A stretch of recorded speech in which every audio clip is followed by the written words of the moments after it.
कर रहे हैं।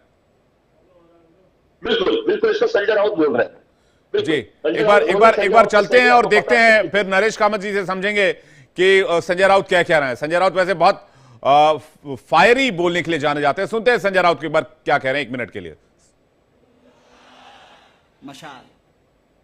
मशालीसारखं चिन्ह या जगात दुसरं कोणतं नाही असं मी मानतो। मशाल काय आहे? The enemy of dark. हा जो अंधकार या महाराष्ट्रामध्ये पसरलेला आहे, या देशामध्ये पसरलेला आहे, तो अंधकार दूर करण्यासाठी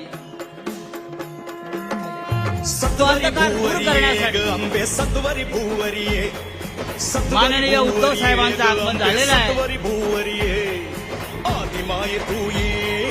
उद्धव ठाकरे पहुंच गए हैं और संजय राउत के बयान को जहां तक मैं समझ पा रहा हूं, संजय राउत कह रहे हैं कि मशाल क्या है, अपने चुनाव चिन्ह को प्रमोट करते हुए नजर आ रहे हैं। कह रहे हैं मशाल अंधकार का दुश्मन होता है और जो महाराष्ट्र में इस वक्त अंधकार फैला हुआ है, जो मौजूदा सरकार में अंधकार है, बेसिकली वो महाराष्ट्र की सरकार को टारगेट पर ले रहे हैं, निशाने पर ले रहे हैं।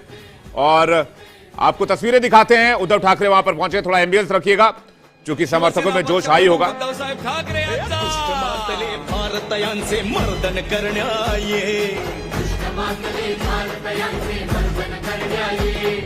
अत्याचारी दलितांपासून अभय पुष्पहार अर्पण करण्यासाठी उद्धव साहेब ठाकरे सर्व सन्माननीय नेते। तो उद्धव ठाकरे पहुंच चुके हैं और छत्रपति शिवाजी महाराज की प्रतिमा को माल्यार्पित करते हुए नजर आ रहे हैं। उनके ठीक बगल में संजय राउत को आप देख सकते हैं।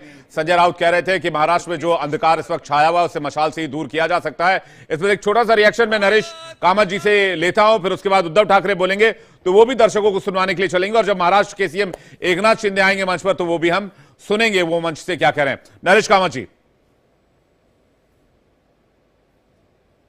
आप किस बारे में बात? ये जो मशाल को बार बार प्रमोट करने की कोशिश की जा रही है, अभी संजय राउत को जहां तक मैं समझ पा रहा था वो कह रहे थे कि महाराष्ट्र में एक अंधकार छाया हुआ है और उसे मशाल से ही दूर किया जा सकता है। मशाल जो अंधकार का दुश्मन है।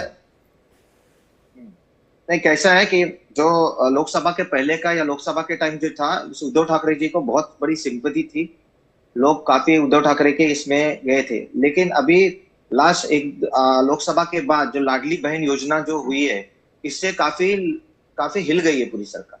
अभी शिंदे का नाम बहुत जोरदार आ गया है। ये लाडली बहन योजना ने काफी, आपने भी कवर किया होगा, सब कवर कर रहे हैं कि जो 1,500 रुपया हर एक के खाते में जा रहा है, ये काफी एक गेम चेंजर हो सकता है। इसलिए काफी शिवसेना थोड़ी सी उद्धव ठाकरे की जो शिवसेना काफी भयभीत हो गई है। इवन कांग्रेस और ये भयभीत हो गई। इनको जो 30 सीटें मिली थी उनके तो मेजोरिटी आना निश्चित था लोग असेंबली में, ये अभी कमिंग इलेक्शन में। लेकिन ये लाडली बहन योजना और काफी ये जो गवर्नमेंट रोज एक योजना और सब कुछ ले रहा है, ये काफी भयभीत किया। और ये इजी केकवॉक नहीं होने वाला है महाविकास आघाड़ी को। ये काफी टफ इलेक्शन होने वाला है। यहाँ के लोग वहां के लोग यहाँ, और बहुत से चीजें होने लगी। इसलिए शिवसेना कभी कभी मशाल मशाल मशाल कह के अपने जो कोर वोटर्स सबको कह रही है कि मशाल पे आप जी। और मुझे लगता है नरेश कामत जी, इस पर अभिषेक जी से भी सवाल लूंगा मैं। हरियाणा के इलेक्शंस के रिजल्ट की चर्चा भी महाराष्ट्र में बहुत होगी।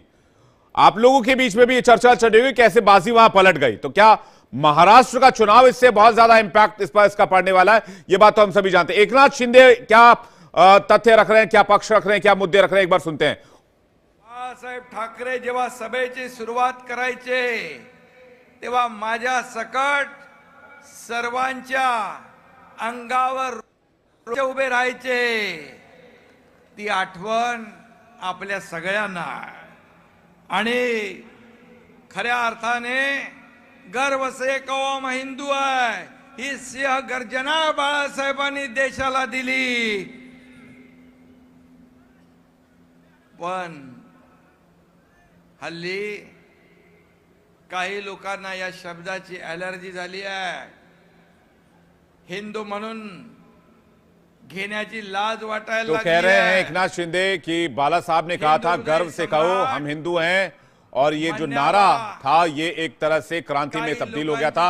एक तरफ एकनाथ शिंदे महाराष्ट्र के सीएम, तो दूसरी तरफ मंच पर, जहां पर शिवसेना यूबीटी की रैली हो रही है, वहां पर मंच पर आपको संजय राउत दिख रहे हैं। अभिषेक के पास जा रहे हैं। अभिषेक, हरियाणा के रिजल्ट की चर्चा और उसका इंपैक्ट कितना देख रहे हैं महाराष्ट्र के चुनाव में? बिल्कुल, देखिए इसका चुनाव में इफेक्ट जैसे सबसे खास बात यह है कि महायुति यानी जो एनडीए महाराष्ट्र में है, बीजेपी और अजीत पवार और एकनाथ शिंदे वाला, उनका जोश बिल्कुल हाई है। उन्हें जिस तरीके से लग रहा था कि अगर शायद कांग्रेस गवर्नमेंट वहां पे आ जाती तो बिल्कुल कहीं कहीं इनमें आपस में फूट पड़ती, लेकिन अब कहीं कहीं लोग जो आपस में कहीं कहीं जो फूट दिखाई पड़ रही थी, हम यूं कहें एकनाथ शिंदे और अजीत पवार के बीच, कम से कम वह थोड़ा सा दूर हुआ है। और यूं कह सकते हैं दोनों एक साथ अगर चुनाव लड़ने को तैयार है। जो लग रहा था अजीत पवार कहीं दाएं बाएं जा सकते हैं, तो जरूर अजीत महाविकास आघाड़ी अगर महाविकास आघाड़ी की बात करें, जरूर उसमें अंतर देखी जा रही है। अगर इस बात को लेकर कि जिस तरीके से कांग्रेस लगातार यह दावा करती आई है कि बड़े भाई की भूमिका में महाराष्ट्र रहना चाहती है, क्योंकि जब से लोकसभा का चुनाव का रिजल्ट आया है, 13 सीटें क्या पा लिया है और कांग्रेस ने, उन्हें लगता है कि महाराष्ट्र में वो बड़े भाई की भूमिका में रहेंगे। और यही वजह है कि अजीत संजय राउत ने साफ साफ कह दिया था कि बड़े भाई की बात कोई याद करे, और इस तरीके से बातें सामने खुलकर संजय राउत ने कही थी। और इस पर कहीं कहीं बड़ा विवाद हुआ था कि क्यों आखिरकार इस तरीके से संजय राउत जो महाविकास आघाड़ी के बड़े नेता है और इस तरीके से बातें क्यों कहते हैं और आपस में मतभेद क्यों पैदा करते हैं। लेकिन दो चीजें हैं कि देखिए, जितने इनके आपस में मतभेद होंगे उसको किस तरीके से मतभेद में कन्वर्ट किया जाए, यह काम महायुति का होगा, बीजेपी का होगा, और तमाम जो उनके साथी है उनका दल होगा, वो करने में कामयाब है। और यही कारण है कि देखिए, पिछले अगर एक महीने की बात करें तो एक दो नहीं, करीबन 164-65 के आसपास बड़े फैसले करने के लिए गए हैं। हमारी जानकारी है कल भी एक अंतिम कैबिनेट मीटिंग होने जा रहा है। उस कैबिनेट मीटिंग में बहुत बड़ा फैसला सरकार लेने जा रही है। तो सूत्र बता रहे हमारे, फैसला ये हो सकता है बिल्कुल। और मुझे लगता है कि कल कहीं चुनाव आयोग की तरफ से भी कोई बड़ा फैसला ना आ जाए, कहीं चुनाव की तारीखों का ऐलान ना हो जाए, ये भी कयास लगाए जा रहे हैं। नरेश जी के पास जा रहा हूं। नरेश जी, हरियाणा इलेक्शंस में मैं सवाल आपसे पूछना चाह रहा था, हरियाणा चुनाव के नतीजों ने महाराष्ट्र की सियासत को क्या बदला है, कितना बदला है, कैसे असर छोड़ा है? नरेश कामत जी। हरियाणा के इलेक्शन के बाद अगर आप एकनाथ शिंदे के तेवर देखोगे तो काफी कॉन्फिडेंट है। हरियाणा के बाद इवन बीजेपी भी, जो बहुत थोड़ी सी लो थी, वो भी काफी उत्सुक हो गई है। क्योंकि हरियाणा में सब कहते थे कांग्रेस का राज आएगा, कांग्रेस का राज आएगा। अभी भी कांग्रेस में एक प्रॉब्लम बहुत होता है। जैसे बीजेपी एक डिसिप्लिन पार्टी है, कांग्रेस में ऐसी बात नहीं है। कांग्रेस में फैक्शंस बहुत है, महाराष्ट्र में भी बहुत से गठ है, इसलिए ये सब देख रहे हैं। अभी कांग्रेस को ऐसा करना चाहिए कि हाईकमांड ने आके इन सबको कहना चाहिए कि आपको एक यूनाइटेड फ्रंट ही करना है। उद्धव ठाकरे जी तो हर बार यही कहते हैं कांग्रेस को कि आपको उद्धव ठाकरे के शिवसेना का पहला था कि आप नेम करो चीफ मिनिस्टर कैंडिडेट, ना शरद पवार सुने ना कांग्रेस सुनी। अभी तो उद्धव ठाकरे ने बाजी पलट ली, वो बोलते हैं कांग्रेस आप नेम करो या तो शरद पवार जी नेम करें, हम उनको सपोर्ट करेंगे वो चीफ मिनिस्टर कैंडिडेट को। तो शिवसेना तो काफी और एग्रेसिव हो गई है आफ्टर हरियाणा। लेकिन यहाँ जो महायुति थी, जो बहुत फाइट, ऐसा लग रहा था महायुति में अजीत पवार एक साइड में है, देवेंद्र फडणवीस एक साइड में, शिंदे साहब एक साइड में। लेकिन अभी हरियाणा के बाद इनके काफी जोश है, इनको ऐसा लग रहा है कि वो वापस सत्ता में आ जाएंगे। हरियाणा ने बहुत अच्छा इम्पैक्ट महायुति को किया। तो हरियाणा इलेक्शंस को लेकर क्या महाराष्ट्र में भी यही चर्चा थी कि वहां कांग्रेस आने वाली है?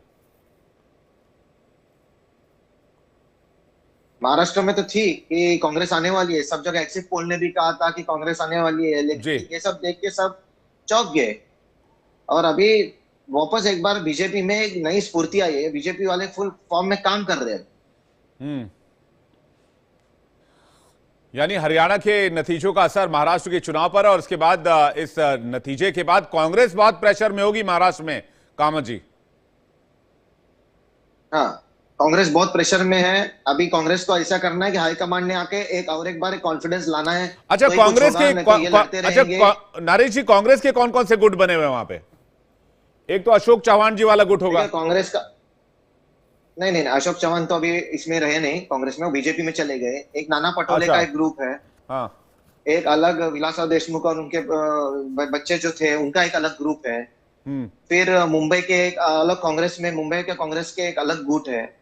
मुंबई के कांग्रेस में गुरुदास का लास्ट इलेक्शन में भी जब प्रधानमंत्री कांग्रेस के मैनिफेस्टो के लिए टिप्पा टिप्पणी कर रहे थे, तो उद्धव ठाकरे कांग्रेस को डिफेंड कर रहे थे। कांग्रेस का कोई नेता ठीक से डिफेंड भी नहीं कर रहा था। वो मैं श्रेय देना चाहता हूँ कि उद्धव ठाकरे ने कांग्रेस को बहुत डिफेंड किया। बिल्कुल। और मैं एक बार फिर से और देखिए संजय राउत को अभी हम सुनवा रहे थे। संजय राउत भी अभिषेक, संजय राउत भी महाराष्ट्र के इलेक्शन रिजल्ट और वोट शेयर की चर्चा कर रहे थे कि बीजेपी को 39.9 और कांग्रेस को 39.0